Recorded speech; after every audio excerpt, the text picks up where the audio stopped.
여러분 안녕하세요. 김하인쌤입니다. 지금부터 민법 백선 특강 이것도 모르고 시험 볼래 특강을 진행하겠습니다. 한편 제가 민법 이것도 알아야 합격하지 특강도 진행 중입니다. 이 특강은 우리 공인중개사 시험이 아닌 다른 민법 시험 기출문제 위주로 구성된 동형 모의고사 총 4회 과정입니다. 따라서 이것도 시리즈가 2개입니다. 먼저 이것도 모르고 시험 볼래? 이것은 우리 공인중개사 시험에 빈출된 지문으로 구성되어 있고, 이것도 알아야 합격하지 이것은 타시험 기출문제 위주로 구성되어 있습니다. 그래서 이 두 과정이면 여러분들이 마무리 실전 문제 풀이를 완벽 정리할 수 있습니다. 그리고 해설 강의는 끝까지 꼭 들어주세요. 여러분들이 문제를 푸는 것도 중요하지만 이 문제가 변형됐을 때 그걸 맞출 수 있게 정확히 지문 하나하나 정확히 공부하셔야 됩니다. 이 백선 문제는 PDF 파일로 판매하고 있습니다. 아울러 100문제 변형 문제 같이 보내드립니다. 그러니까 이 100문제를 내가 정확히 알았는가 다시 한번 확인할 수 있는 문제까지 같이 보내드립니다. 구입하실 분은 아래상을 참고해 주세요. 여러분들이 문제를 먼저 풀어보시고 해설 강의로 복습하면 가장 효율적으로 공부할 수 있습니다.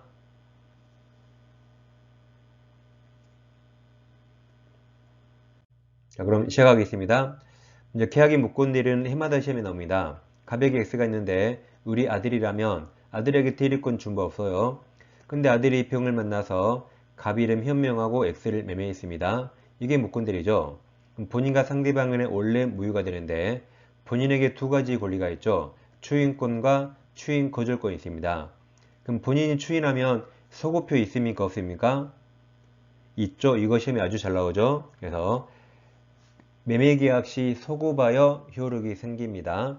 추인한 때부터 그러면 X가 되는 거죠. 한편 추인 거절하면 무효로 확정이 됩니다. 다음 상대방도 최고권과 철회권이 있는데 최고는 갑에게 물어보는 거라 악이라도 가능합니다.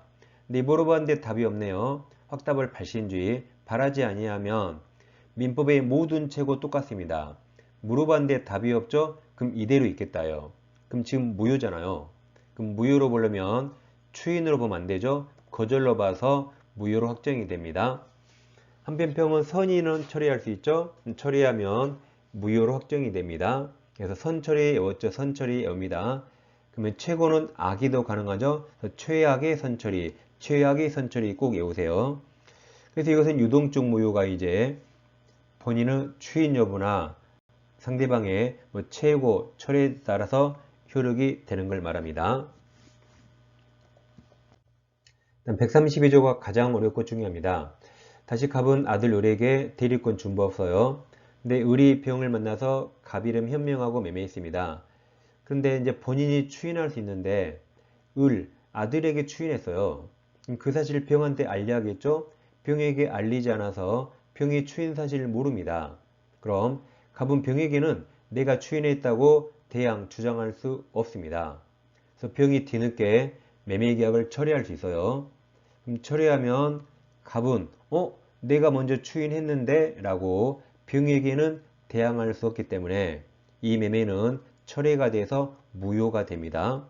이게 132조 본문이죠. 추인 또는 거절의 의사표시는 상대방 병에 대하여 하지 아니하면 그 병에게 상대방에게 대항하지 못합니다. 근데 이번에는 병도 추인 사실을 알고 있어요. 그럼 갑은 병에게 대항할 수 있겠죠? 그때는 병이 이제 처리할 수 없습니다. 그게 그러나 단서죠. 상대방 병이 그 사실 안 때에는 그러하지 아니하다가 대항할 수 있다는 거죠. 그래서 병이 이제 결국 처리할 수 없게 됩니다. 다음 135조 상대방에 대한 무권들의 책임입니다. 다시 갑은 을에게 대리권 준 바 없는데 우리 병을 만나서 무권들이 했죠. 그럼 둘 간에 무효가 되는데 이게 유효가 되려면 본인이 추인해야 되죠. 근데 절대 추인하지 않습니다. 그럼 이제 을이 병에게 책임지는데 상대방 병 선택에 따라서 계약 이행 청구하거나 또는 손해배상 청구하면 을은 여기에 책임져야 됩니다. 져야 되는데 예외적으로 상대방 병을 보호할 필요 없을 때 병도 을에게 대리권이 없다는 사실을 상대방이 알았거나 알 수 있었다면 책임 묻지 못합니다. 그럼 상할수 반대가 상소문데 상소문이더라도 을이 제한 능력자라면 와서 책임지라고 맥살 잡으면 안 되겠죠? 이때도 책임 묻지 못하는 예외가 두 가지입니다. 다음에 135조 책임은 무과실 책임이에요.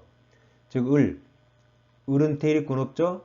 근데 작은아버지 A가 을을 속여서 을 나에게 대리권이 있는 걸로 잘못 알았어요. 즉 아버지는 X라는 농지를 팔아달라고 을에게 대리권 준 바가 없는데 작은아버지가 거짓말 쳤어요. 야 너희 아버지가 너한테 농지 팔라고 하던데 너 몰랐어? 라고 작은아빠에게 속아서 대리권이 없다는 걸 몰랐어요. 그럼 특별히 과실 없죠? 그래도 병에게 책임져야 됩니다. 집안일은 집안일 알아서 하세요. 작은아버지 맥살을 잡으면 돼요. 그리고 병에게 책임져야 되는 무과실 책임입니다. 그 분조가 135조죠. 135조 무권대리인의 상대방에 대한 책임은 무과실 책임으로서 대리권 흠결 없음에 관하여 무권대리인에게 과실 등 규칙사유가 있어야만 인정되는 건 아니다. 따라서 무권대리인과 제3자가 A 작은아버지, A 기망이나 문서유조 등 위법 행위로 이야기되었다 하더라도 책임은 부정되지 않습니다. 다음 이거 우리가 자주 외웠습니다. 무권대리와 단독 상속 나왔습니까? 그럼 제목을 잘 보세요. 상속이 나왔단 말은 누가 태어났습니까? 죽었습니까? 죽었단 말이죠. 그럼 뭐라고 유언했죠? 유언. 거식이 없다 유언을 꼭 기억하세요. 이제 바로 정리합니다.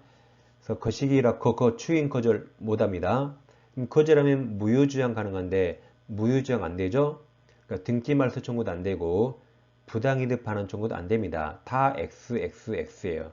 거식이 없다가 뭐든지 없다로 끝납니다. 있다 그러면 다 틀린 겁니다. 유언을 꼭 기억하세요. 거식이 없다 네 가지. 자 11번부터 보겠습니다. 무권대리 설명 옳은 거죠. 1번 무권대리 계약 상대방은 계약 당시 대리권을 알았네요. 그럼 처리할 수 없다죠. 2번 무권대리를 추인하면 원칙적으로 소급했어요. 추인한 때부터가 아니라 계약 체결 시 소급하여 효력이 있죠. 3번 무권대리 추인 의사표시는 본인이 상대방에게 하지 않으면 상대방 병이 그 사실 알았네요. 아까 132조죠. 병이 알았다면 대항할 수 있다. 132조입니다. 4번 무권대리인이 일부에 대한 추인은 상대방동이 있어야겠죠. 5번이 이제 무과실 책임 135조입니다.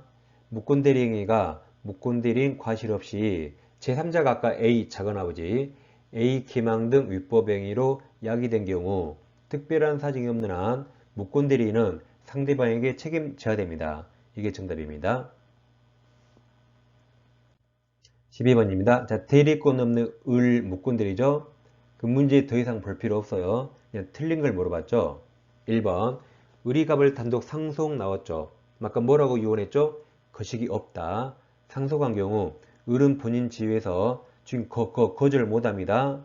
왜냐하면 거절권 행사하는 건 신의 측에 반한다 맞았죠? 신의 측에 반하니까 거절할 수 없다는 거죠. 2번 병이 갑에게 상당 기간을 정해서 매매계약의 추인료 확답을 최고화했으나 가부 확답이 없으면 추인을 거절로 보죠. 이게 정답이네요. 3번 병이 계약 당시 을에게 대리권 없음을 알았던 경우라도 최고는 가능하죠. 아까 최악의 선처리 맞습니다. 최고는 인정된다. 4번 갑이 을에게 추인한 경우 병이 추인 있었던 사실을 알지 못한 때는 갑은 병에게 추인 효과를 주장이 대항하지 못한다. 아까 132조죠. 5번은 이제 135조입니다. 만약 을이 미성년자 제한 능력자라면 갑이 을의 대리행위에 대해 추인을 거절하여도 병은 을에 대해서 계약 이행이나 손해배상 청구할 수 없다 했죠. 아까 135조는 제한 능력자는 책임지지 않습니다. 13번 무권대리인 을 나왔어요. 문제 볼 거 없습니다. 무권대리 나오면 무권대리인만 누군지 확인하고 자, 그때 틀린 겁니다. 1번 을병사의 매매계약은 본인 갑이 추인하지 아니하면 특별한 사정이 없는 한 갑에게 무효 효력 없다 맞았습니다. 이번 을과 계약체결한 병은 가부 추인 상대방 될 수 있죠. 추인은 뭐 전득자 등등 누구에게나 할 수 있습니다. 3번 병이 알았어요. 그때 처리할 수 없다. 선처리 맞습니다. 4번. 자, 4번, 5번은 상속 보입니까? 그 무권들이 상속 나오면 뭐라고 유언했죠? 거식이 없다. 그럼 없다로 끝나는 게 4번이고 5번 있다가 틀렸죠. 거식이 없답니다. 그럼 자, 4번 없다 앞에 확인. 말소 등기 청구할 수 없다 맞아요. 5번은 제일 끝에 부당이득 반환 청구할 수 없다 그랬죠? 정답은 5번입니다. 14번 표현대리 설명 옳은 겁니다. 1번 상대방의 유권대리 주장에는 표현대리는 무권대리라 포함되지 않습니다. 2번 기본대리권은 무조건 다 돼요. 권한을 놓은 표현들이 기본대리권은 대리행위와 같은 종류일 필요 없어요. 3번 기본대리권 무조건 다 돼요. 그래서 민법 129조 표현대리권도 기본대리권 될 수 있습니다. 그래서 126조 표현들이 성립할 수 있습니다. 그래서 기본대리권 뭐든지 다 된다 하시면 되겠습니다. 5번, 4번 표현대리가 성립하여도 과실상계에 적용되지 않죠. 상대방에게 과실이 있더라도 본인 책임 경감할 수 없습니다. 5번 표현대리는 유효일 때만 인정돼요. 여기처럼 강행법규 위반은 무효일 때는 표현대리 법리가 적용되지 않습니다. 유효일 때만 인정됩니다. 이어서 무효행위 추인도 시험에 아주 잘 나오죠. 근데 무효행위를 추인하여도 원칙 효력이 생기지 않습니다. 근데 무효임을 알고 추인하면 그때부터 새로운 행위로 보는 거죠. 그럼 새로운과 소고바여 어울립니까? 새로운은 앞으로 그 말이죠. 소고바여 안 어울리죠. 그럼 처음부터 같은 말이죠. X. 법률행위 시 같은 말 X입니다. 그러니까 법률행위가 계약이라 계약 체결 시 다 틀립니다. 그때부터야 맞습니다. 그래서 소초법 같은 말이죠. 소초법 꼭 외워두세요. 같은 말이고 여긴 다 틀렸습니다. 소초법 X. 다음 추인은 무효 원인이 소멸한 후에 해야 되죠. 다음 세 가지는 무효 원인이 소멸할 수가 없습니다.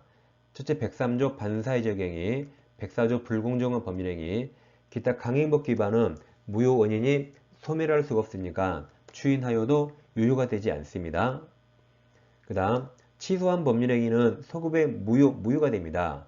그럼 무효가 되죠? 그럼 무효 그대로 대입하면 지금 공부하는 무효행위 추인은 가능합니다. 무효 그대로 대입하세요. 단 무효 원인이 소멸한 후에 해야 되죠. 자, 15번입니다. 무효 설명 틀린 거죠. 1번 무효인 행위를 추인했죠. 그럼 소초법 틀립니다. 법률행위 시 틀렸어요. 1번이 정답입니다. 소초법 꼭 외워두세요. 2번 추인 요건을 갖추면 취소하면 무효가 되죠. 그럼 무효가 된 법률행위 추인 아까 가능하다 그랬죠. 무효행위 추인 가능하다. 3번 사회질서 위반은 추인 안 된다 그랬어요. 4번 토지거래 허가구역 내의 토지거래 계약이 확정적 무효가 된 경우 그 계약이 무효로 되는데 책임 있는 사유가 있는 자, 즉 기축사유자라도 무효 주장할 수 있습니다. 무효는 누구든지 주장할 수 있어요. 5번 폭리행위가 뭐죠? 폭리행위? 폭리행위가 불공정한 법률행위죠. 그럼 104조 무효가 된 법률행위는 추인되지 않아요. 근데 전환은 가능하죠. 이걸 절대 헛갈리면 안 되겠습니다. 16번 무효 취소 설명 옳은 거죠. 1번은 눈만 크게 뜨면 되죠. 취소권은 자 법자리를 한번 써보세요. 그럼 10글자라 10글자 10년입니다. 인 쓰면 3글자라 이게 3년 숫자가 바뀌었네요. 눈만 크게 뜨세요. 2번이 무효행위 추인 대표적인 예고 소급표였습니다. 2번 무효인 가등기를 유효한 등기로 전용하기로 확정하면 소급하여 들렸죠? 그때부터 유효입니다. 3번은 취소할 수 있는 법률행위를 추인할 수 있는 후 상대방이 취소권자에게 이행 청구하면 자, 잘 보세요. 추인한 것으로 본다. 누가 보는 거죠? 법에서 보죠. 이게 법정 추인입니다. 그래서 제일 끝에 추인한 것으로 본다. 법에서 보지? 이게 법정 추인이에요. 그럼 법정 추인하면 취청양 떠올라야 돼요. 여기 있는 이행 청구와 양도는 상대방이 하면 되지 않고 취소권자가 해야 됩니다. 그래서 상대방이 청구나 양도하면 법정 추인되지 않습니다. 추청양 외우세요. 4번 법정 대리인 추인은 취소인이 소멸하기 전에도 할 수 있죠. 5번이 정답이죠. 무효인 법률행위 추인은 무효 원인이 소멸한 후에 해야 됩니다. 17번 조건기한 옳은 겁니다.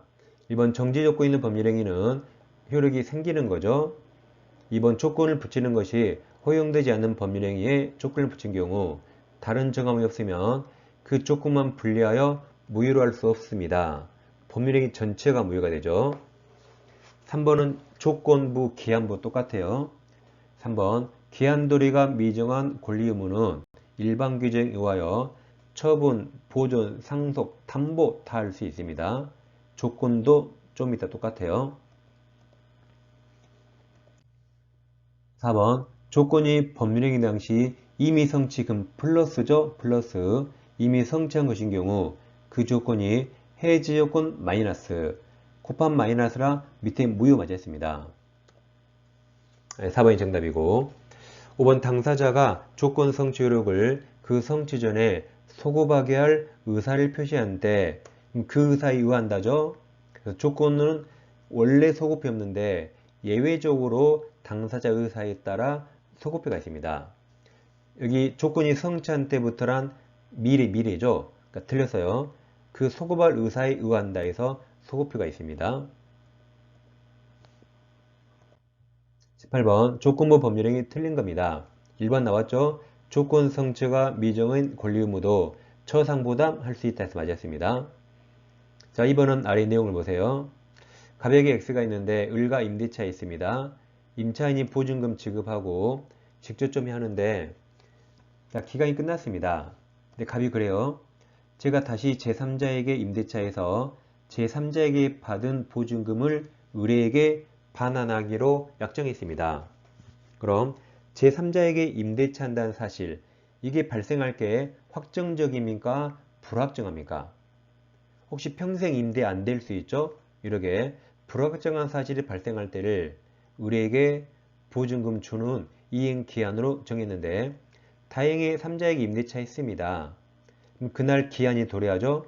근데 X부동산이 불타 없어져 버려요. 그러면 제3자에게 임대한다는 그 사실, 이 사실 발생이 불가능합니다. 이때도 당연히 보증금 줘야겠죠? 그래서 당연히 불가능하게 된 때도 기한이 도래한 것으로 볼 수 있습니다. 그럼 불타 없어지면 보증금 안 줍니까? 받아야겠죠? 그래서 자 2번으로 올라가요. 불확정한 사실의 발생 시기를 이행기한으로 정한 경우 그 사실 발생이 불가능하게 되었다면 당연히 이행기한이 도래한 것으로 볼 수 있습니다.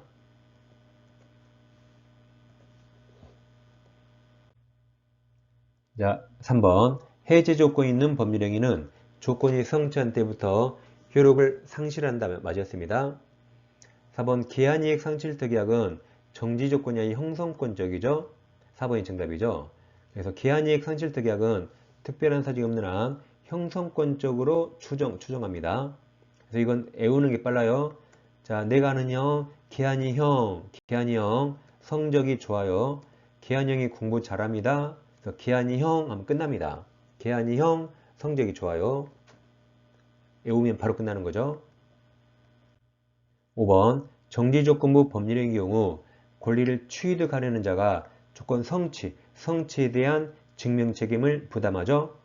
그럼 정지조건이 있다는 사실은 효력을 다투려는 자가 증명하고 여기처럼 정지조건이 성취됐다는 것은 권리를 취득하는 자가 증명합니다. 19번 이제 종합문제죠. 법률행위 등 설명 틀린 겁니다. 1번 불능조건 마이너스 써보세요. 정지조건 플러스 곱하면 마이너스라 뒤에 무효 맞았습니다. 2번 의사표시가 발송된 후라도 도달 전이라면 처리 가능하죠. 3번 제한능력자가 제한능력을 이유로 자신의 법률행위를 취소하기 위해서 법정대리인 동의 필요 없습니다. 제한능력자가 법률행위를 취소하면 책임질 게 없어지니까 불리하지 않습니다. 그래서 법정 대리인 동의 없이 즉 단독으로 취소할 수 있습니다. 4번 제한 능력을 이유로 법률행위가 취소된 경우 선의하기 불문하고 현존한도 반환하죠. 5번 제일 끝에 기준 나온 무조건 행위 당시 맞아요. 5번 권한을 놓은 표현들에 의해서 상대방이 대리인에게 대리권이 있다고 믿을 만한 정당한 이유가 있는지 여부는 뭐든지 행위 당시 맞습니다. 정답은 3번입니다. 20번 종합문제죠. 다음 기술 중 옳지 않은 겁니다. 자, 1번은 중간 생략 등기는 원칙 유효지만 여기처럼 허가구역 나오면 제일 끝에 무효로 달려가면 됩니다. 허가구역에서만 예외적 무효가 되죠. 2번 소유권에 의한 물주권적 청구권은 별도로 소멸시효 대상이 되지 않습니다. 3번 소유자는 허무인은 지구상에 존재하지 않아요. 실제하지 않습니다. 그럼 허무인 명의로 등기한 행위자, 그 행위자를 상대로 등기 말소를 구해야겠죠. 자, 4번은 아래 옆에 설명을 보겠습니다. 갑소유 부동산이 있는데 을 앞으로 무효 등기가 되어 있습니다. 그럼 소유자 갑은 말소 청구해야겠죠. 그럼 여기서 말소 청구권에서 갑과 을 누가 둘 중에 등기 의무자죠? 을이 말소할 의무자고 갑이 권리자입니다. 근데 을이 말소하지 않고 병한테 팔고 등기하면 을은 절대적 무효라 병의 선이라도 무효가 됩니다. 그래서 여전히 갑이 소유자인데 자, 병이 이 상태로 10년이 경과하면 등기부 취득 시할 수 있습니다. 그래서 병이 소유권을 취득하면 미안하지만 갑의 이제 소유권 뺏기죠. 갑은 더 이상 물권자가 아니기 때문에 물권적 청구권이 소멸합니다. 왜 소멸했죠? 갑에 대한 말소 의무자, 등기 의무자, 을이 병에게 파는 바람에 갑이 물권적 청구권을 상실했습니다. 그럼 이제 갑은 이행불능을 이유로 을에게 손해배상 청구할 수 있을까요? 이게 존보배상 같은 말입니다.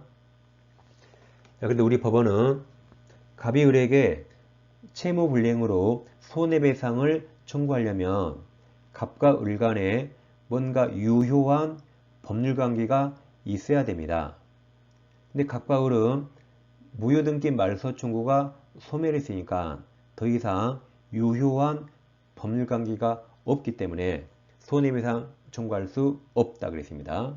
그래서 채무불이행으로 손해배상 청구할 수 없습니다.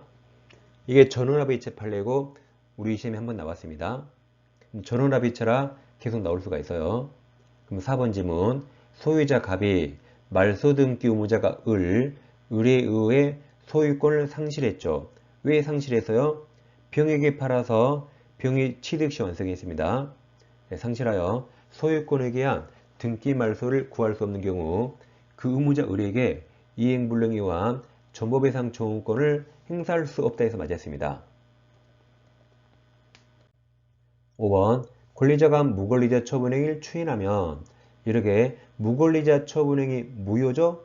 네 권리자가 추인하면 무권대리를 유추해서 소급표가 있습니다. 그래서 계약 체결 시 소급하여 새로운 법률행위로 보게 됩니다. 그래서 무권대리 추인 소급표 있죠? 유사하게 무권리자 처분행위 추인도 소급표가 있습니다.